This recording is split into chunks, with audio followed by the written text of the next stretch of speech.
want to thank everyone for coming out today for our presentation, A Graceful Exit on Business Continuity and Exit Planning. My name is Roxann Smithers with Smithers and Umewabo. We are a full-service law firm for entrepreneurs and business owners, providing litigation, dispute resolution services, corporate law support, as well as employment law and employee benefits. And we're very excited to have partnered with Robroy Wiley of Smart Plan Investing to give you guys a little bit of information today about what you need to be thinking about to prepare to exit your business. And we've looked at three main topics that are the primary ways that you're going to exit your business. And that is the sellout, preparing your business for purchase, the cash out, preparing your business to fund your retirement, and the peace out, preparing your business for an involuntary exit.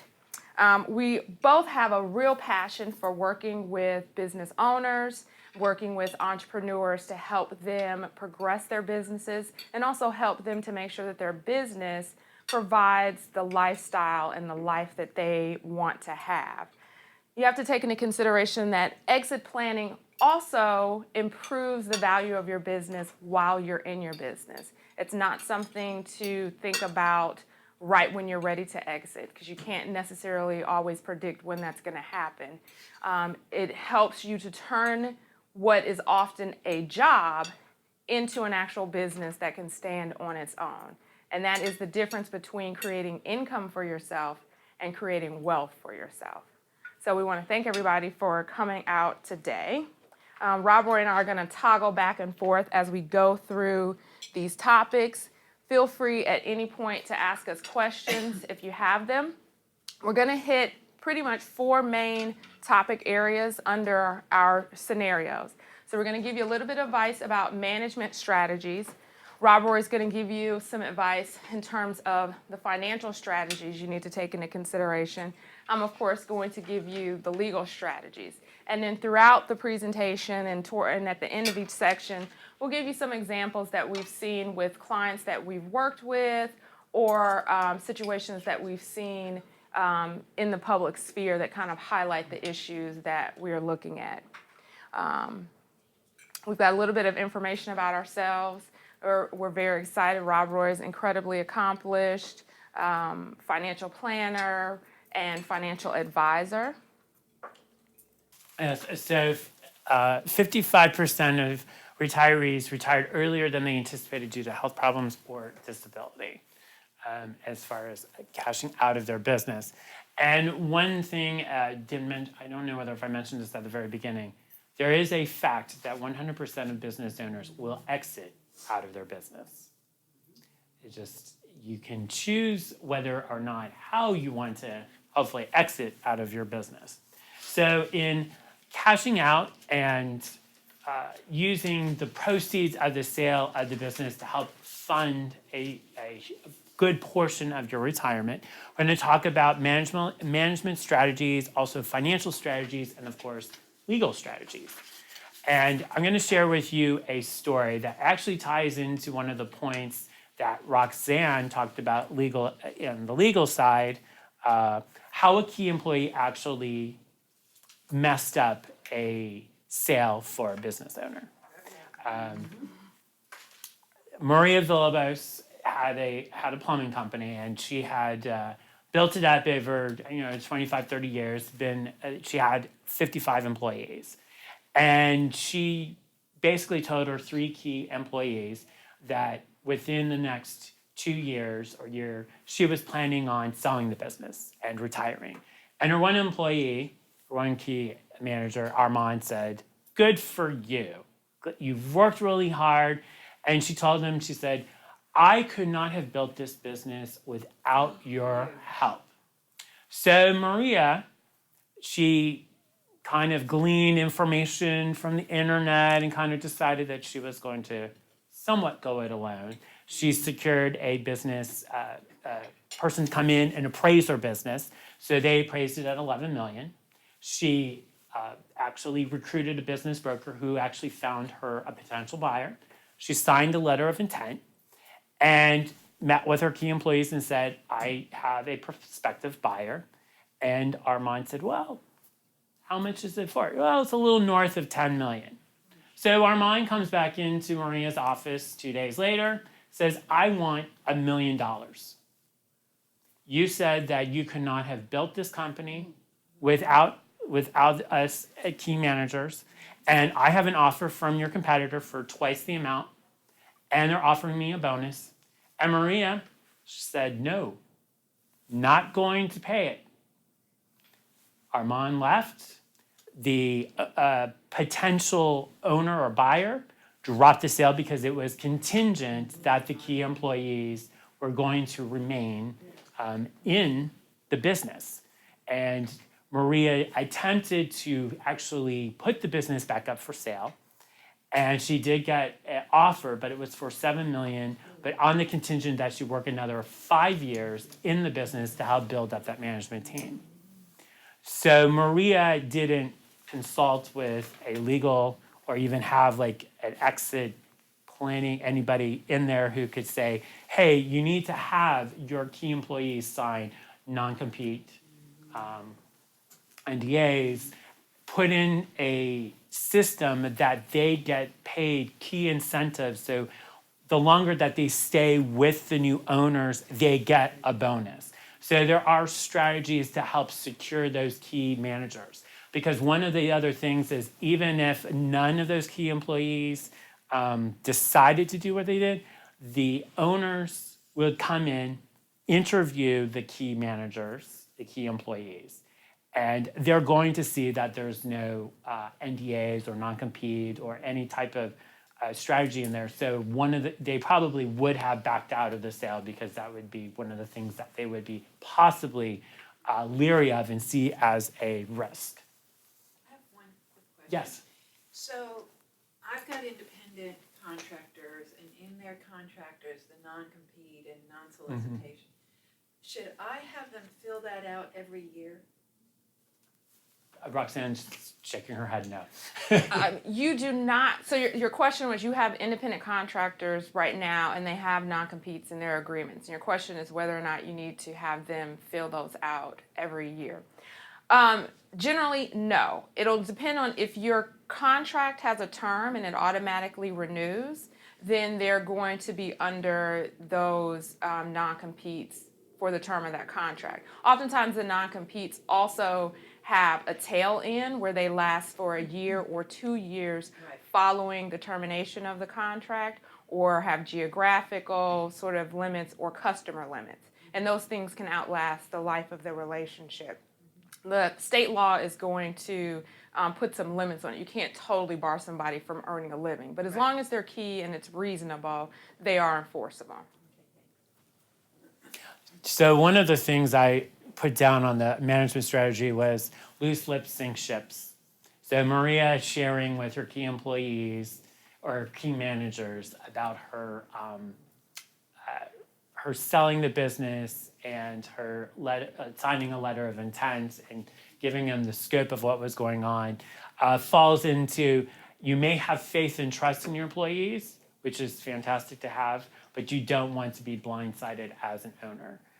There is actually another story where the key employee did actually ask the owner for $1 million. The owner did actually give the key manager $1 million because he wanted to leave. He wanted to have the sale go through, and his retirement or what he received was $1 million less than what he had anticipated. And there's an opportunity cost there as far as the one not securing the contracts with the key employees, but also if you're trying to exit out of the business when the sale falls through. And then if the business goes back up for sale, majority of the time, those other buyers, they know, and they're looking for either a reduced price on the business, and you've actually bumped down the transferable value in the business. And for Maria, it was a loss of $1 million. So she had a valuation of $11 million, and she did have the potential second second offer for $7 million. So essentially she kind of lost $4 million. One of the things that Maria did not have done with the financial asset gap analysis, so this is one of the key things that I do with my clients, is really what do you have now? Let's say if you have $500,000 in assets, and when you leave and you retire, and to maintain either the lifestyle or the salary that you're pulling out of the business, you may need like $3, $4, even $5 or $6 million to help you live during retirement. And we have to actually structure a financial plan into place where you're putting incrementally large sums of money away so that when you do exit out of the business, that hurdle isn't as high. Your anticipation isn't like, I need to sell this business for $6 million and hope on a wing and a prayer that I'll get it, where you want to narrow that gap as much as possible.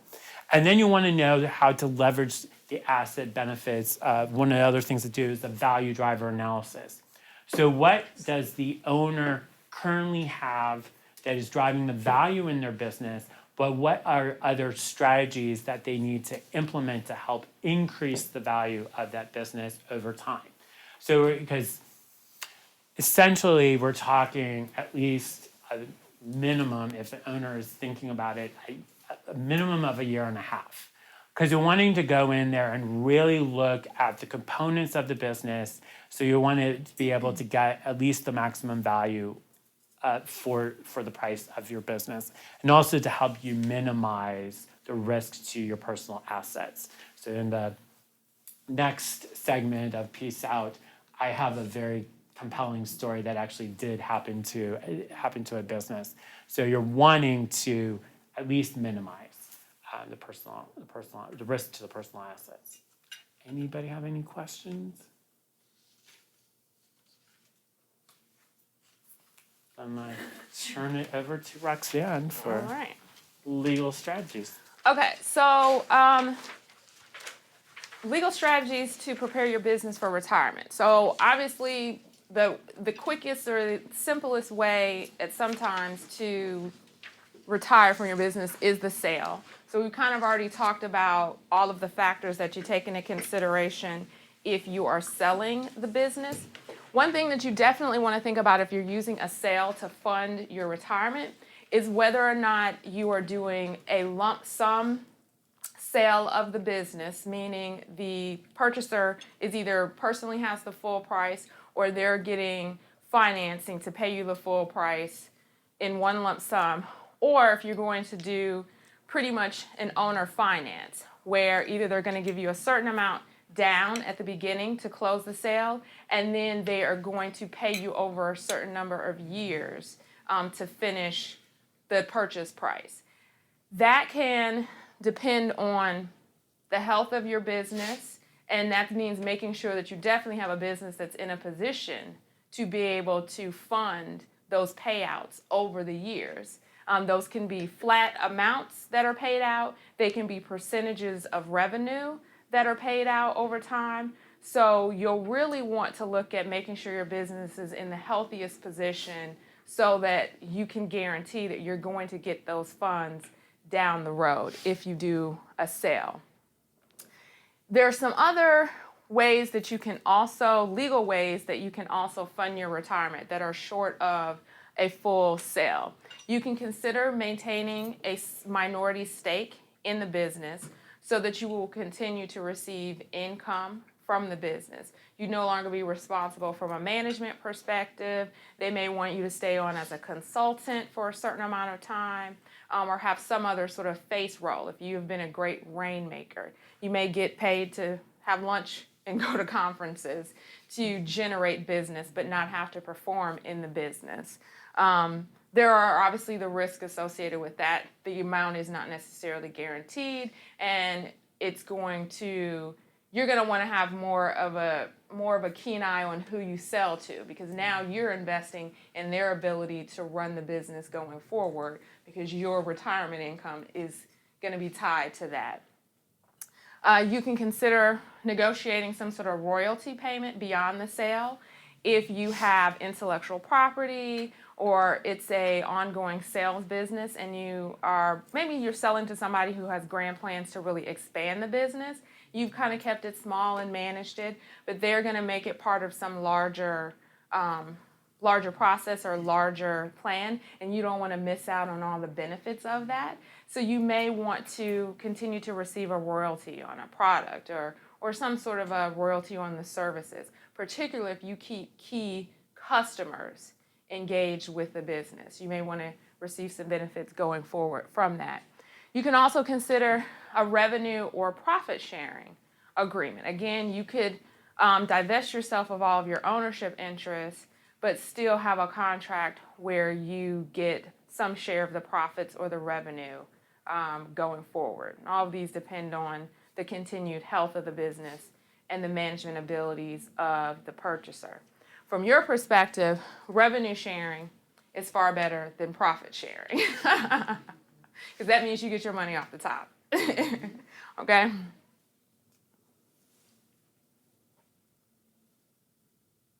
And for all of these things, one of the other things that you'll take into consideration are the tax implications. Investment income is usually taxed at a lower rate versus your regular income. Whether or not if you maintain an ownership, you then have some options for deductions. You have some options to reduce your taxable income if the business does have losses. So those are things to take into consideration. This is why we definitely advise that any sort of exit that you're planning from your business requires a bit of a team of experts to sort of help you do that. Here's some other ways that you can fund your retirement through your business. Throughout the life of your business, you can have your retirement accounts. There are various types of either individual 401ks, IRAs.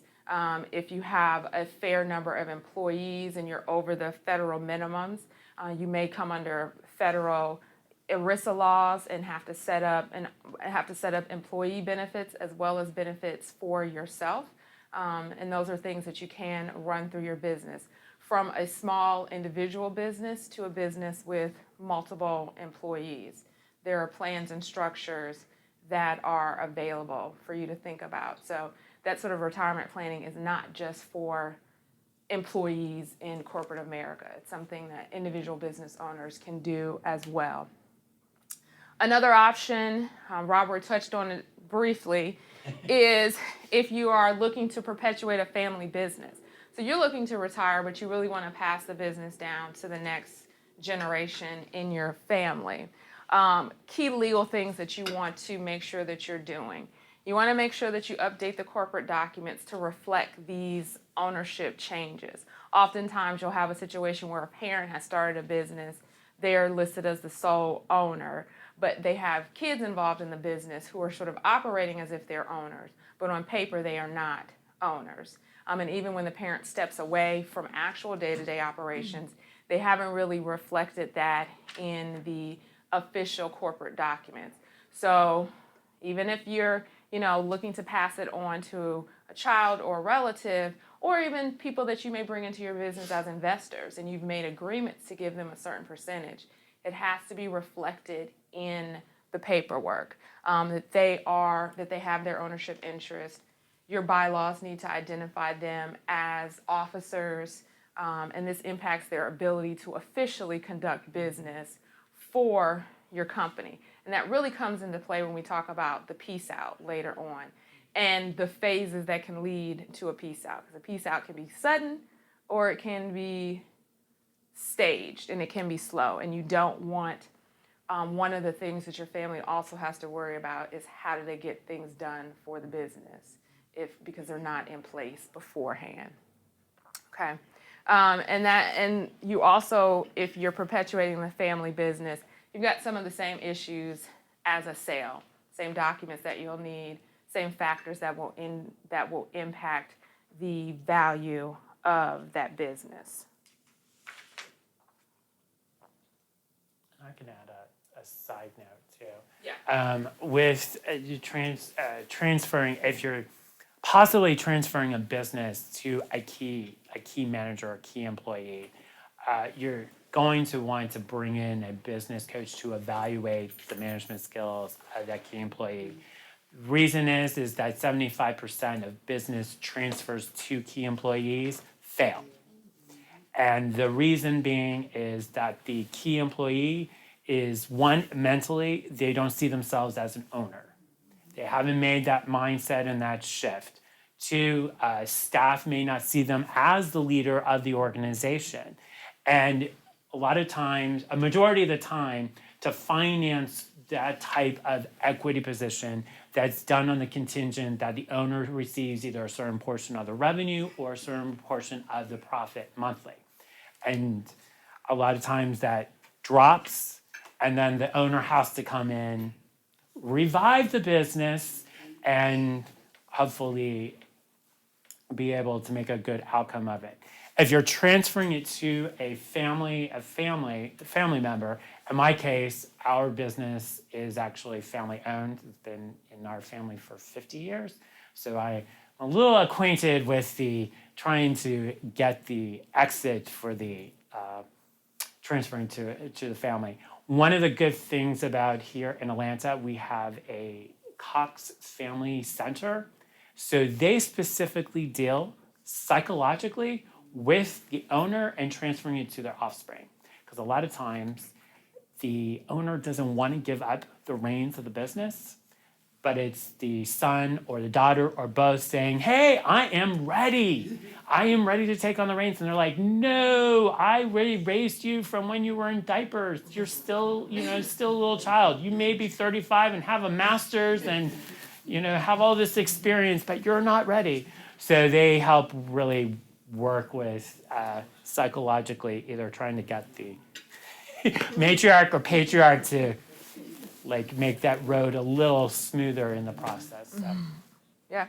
One of the examples that I've seen, and this one touched me a lot because it involved a restaurant that I really liked going to, and so I feel I was personally affected by this problem. So the restaurant owner wanted to retire, but he had not formalized any of the documents for the business. Excuse me, she had not formalized any of the documents for the business. Recipes were not written down. That is the product of the business. Okay, if you can't get my peach cobbler right, what is going to happen in this world? So that's the asset. That's intellectual property. Those are your trade secrets. They've got to be available and in a place where that can be replicated if you are no longer there. Vendor agreements were not in writing. And that's, if anyone knows about a restaurant business, your suppliers, those contracts, the timing that you have to pay for your supplies, all of those are key to keeping a restaurant running and keeping that cash flow running and keeping the prices on that peach cobbler down so that I can enjoy it. Another key point was the lease was in the name of the owner and not in the name of the company. And so that is difficult if you're trying to exit and extract yourself from the business. Now, oftentimes as small business owners and new businesses, you go into a commercial space. If you sign your lease, some people end up signing their leases before they actually incorporate their business and start their business, so they will sign in their name. So one thing that you have to think about, when you're signing it, you can designate that you're signing on behalf of the business. And then if you go ahead and you incorporate your business, whether it's an LLC, a partnership, a S Corp, a C Corp, you can then very easily have a resolution that says your business ratifies that contract. And so your business is assuming and taking responsibility for that contract. You can also have, oftentimes the commercial lease may require you to provide a personal guarantee, but making sure that there's a difference between you having a guarantee and you being the primary on that lease or on that contract. So you want to then have those leases or other contracts that you've signed in your name ratified by your business, assumed by your business, And depending on if the contract has a provision that requires the other side to give permission for that assignment, that you get that permission for that assignment so that you're no longer personally on the hook for that lease when you're trying to exit your business, or if you're trying to just manage your business going forward. That can be very important. Another example is a business owner that did that, signed the lease in his name personally for the business, never transferred it over, never had it ratified by the business. The business and the business partners had issues paying that commercial lease. Now this one individual partner in the business was personally liable for the back rent and for a commercial lease. And commercial leases can be particularly onerous. You're responsible for the full term of the lease. Some leases they don't even have to relet the lease when you default. So there can be a lot of things that are tied up if you're personally liable versus the business being liable for that lease. Any questions in terms of legal issues that you have to consider when you're funding your retirement? And so as we wrap up, we also just want to remind everybody that the things that you do to prepare your business for an exit are also a lot of the things that you just want to do to have a healthy business and to have a prosperous business while you're in it. It also gives you some ideas about the difference between creating a job for yourself and creating a business that can stand on its own. And as I said at the beginning, a job creates income. A business that can stand on its own, you're creating wealth for yourself. So we want to thank you for coming and thank you for participating. And you've got your handouts. If you guys have additional questions for us, you've got our contact information. Please feel free to reach out to us. And here's our contact information again. Thank you. Thank you.